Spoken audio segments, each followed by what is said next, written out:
Comment retrouver la confiance après une trahison?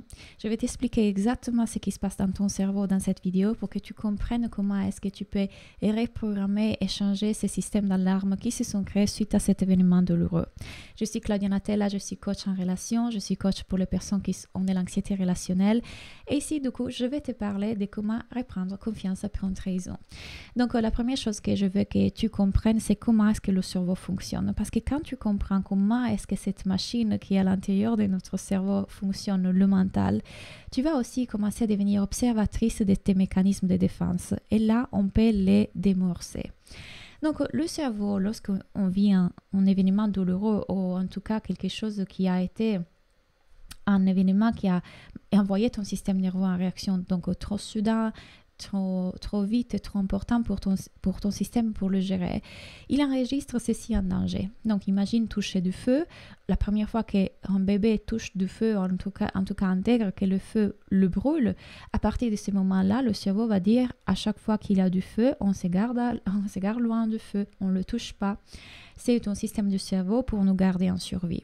Sauf que quand le cerveau est intelligent, mais il n'est pas sage. Donc, quand on est dans une nouvelle relation, le cerveau, tout de suite, il se dit relation, possible trahison, danger, on se garde à distance.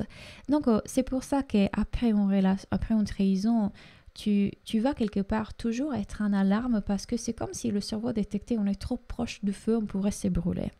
Et voilà pourquoi peut-être tu te retrouves à contrôler le téléphone de ton partenaire, à aller en anxiété, en panique quand il est avec des collègues au travail, à vouloir regarder ses réseaux sociaux, bref, tous des comportements en fait anxieux qui viennent tout simplement de ce trauma. Et je veux aussi que tu saches que ce trauma a une origine bien plus lointaine que le fait que ton ex t'ait trahi. C'est quelque chose qui est lié à notre enfance et le fait d'avoir vécu la trahison à travers notre ex, en tout cas cette personne-là, ne fait que ramener en conscience et faire émerger toutes ces choses du passé qui demandent à être vécues, guéries et émerger pour être processées, pour être alchimisées, pour être transmutées. Donc, en réalité, c'est une opportunité d'éveil, ce qui se passe ici. C'est une opportunité de guérison. Et la vie t'invite vraiment à passer à travers pour le guérir. Je vais te donner des conseils et des indications sur comment tu peux faire. Donc, une fois que tu as compris que à partir de ce moment, ton cerveau est en alarme. Ton cerveau est quelque part vigilant parce qu'il ne veut pas revivre une émotion douloureuse. Tu commences aussi à voir que cette activité psychologique qui se fait en toi, donc toute cette panique, cette anxiété, c'est vouloir contrôler le téléphone, ne pas te sentir sécure, c'est ton cerveau. Donc, il y a un grand malentendu dans notre existence humaine qui est que jusqu'à aujourd'hui, on a cru être notre cerveau. Toutes les pensées, les émotions qui se font à travers nous, on les a crues vraies. Donc, on les prend pour vraies, on les écoute, on les prend pour personnelles, on réagit à elles. Mais les grands maîtres de notre histoire, les personnes les plus illuminées de notre histoire, les gourous spirituels, tout le monde essaie de nous dire on n'est pas nos pensées, nos émotions. Toutes ces pensées qui circulent à travers nous sont l'activité psychologique d'une machine, le cerveau, qui est là pour nous protéger des dangers. Tout comme il le fait avec le feu, tout comme il le ferait avec un couteau, tout comme il le fait avec un tigre dans la jungle. Lui, il s'est dit je dois protéger l'identité. Je dois protéger l'identité et pour ce faire, je vais envoyer tout un tas de signes, pensées, émotions, pour le garder en sécurité.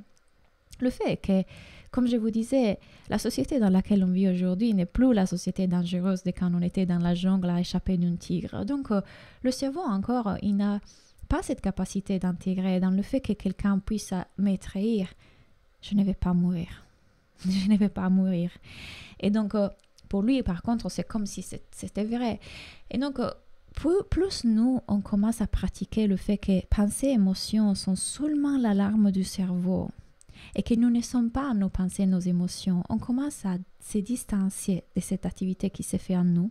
La panique, l'envie de regarder le téléphone de notre ex, de notre copain, la panique de quand il va faire un dîner avec un collègue. On peut regarder ça.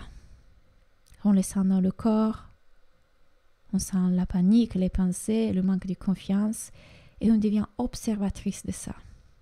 Ça veut dire que cette sensation qui se fait en nous, peur, insécurité, panique, peuvent se faire sans qu'on les prenne au sérieux. C'est juste le cerveau qui dit il est en danger. il y a un danger. Plus nous, on commence à distancier et dézoomer et regarder, ah, c'est juste l'activité psychologique de mon cerveau qui croit devoir me protéger parce qu'il croit que je suis un moi petit fini alors que je sais que j'ai tout en moi pour être bien.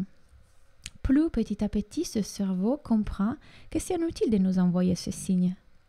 C'est inutile de continuer à nous envoyer des alarmes parce qu'on ne l'écoute pas. C'est comme quand on est en méditation, qu'on est focus sur notre respiration et puis une pensée émerge. Et quand une pensée émerge, on la regarde pour juste ce qu'il est, une pensée, l'esprit qui crée ça, et on la laisse passer. Sans lui donner aucune importance, aucune écoute, sans interagir avec elle. Elle s'en va. On revient à la respiration. Cette pratique semble super simple. Votre cerveau peut-être là m'écoute, conceptualise et il dit non mais ça sert à rien, c'est trop simple. Mais pourtant est la clé de la libération. Et la clé pour se libérer de chaque souffrance de notre existence. Sauf que peu de personnes l'ont vraiment compris. Donc c'est ce que j'ai fait pratiquer à mes clients avec de la thérapie holistique à côté et d'autres enseignements spirituels qui les invitent vraiment à revenir à cet espace où il y a tout. Où on est amour infini, on est le tout et toute cette idée qu'on peut être abandonné, blessé, trahi, c'est encore l'esprit qui croit que le moi est petit et fini alors que nous on est infiniment bien. On n'est pas la météo, on est le ciel. Et plus on pratique du coup revenir en présence, plus le cerveau arrêtera au bout d'un moment de nous envoyer ces signes de panique. Pourquoi? Parce que le cerveau veut toujours épargner énergie. Donc il dit bon, elle ne m'écoute pas, je vais arrêter de faire cette connexion neuronale, elle va mourir. Donc, pour retrouver cette confiance après une trahison, c'est commencer à voir qui vous êtes vraiment. Vous êtes le ciel et pas la météo. Rien ne peut vous toucher, et rien ne peut vous blesser, rien ne peut vous rejeter, parce que qui vous êtes, ce n'est pas cette identité que vous avez crue. Et vous n'êtes non plus ce que votre partenaire regarde en vous ou que les autres regardent en vous. Nous sommes infinis, nous sommes amour infini, nous sommes tellement plus que ça. Et donc quand on commence à aller guérir toutes ces parties sous-conscientes qu'on crut être ça et on crut pouvoir être rejeté, abandonné, trahi, là c'est vraiment quelque chose d'extraordinaire qui se passe, une magie. On se libère de cette identité, on se libère de cette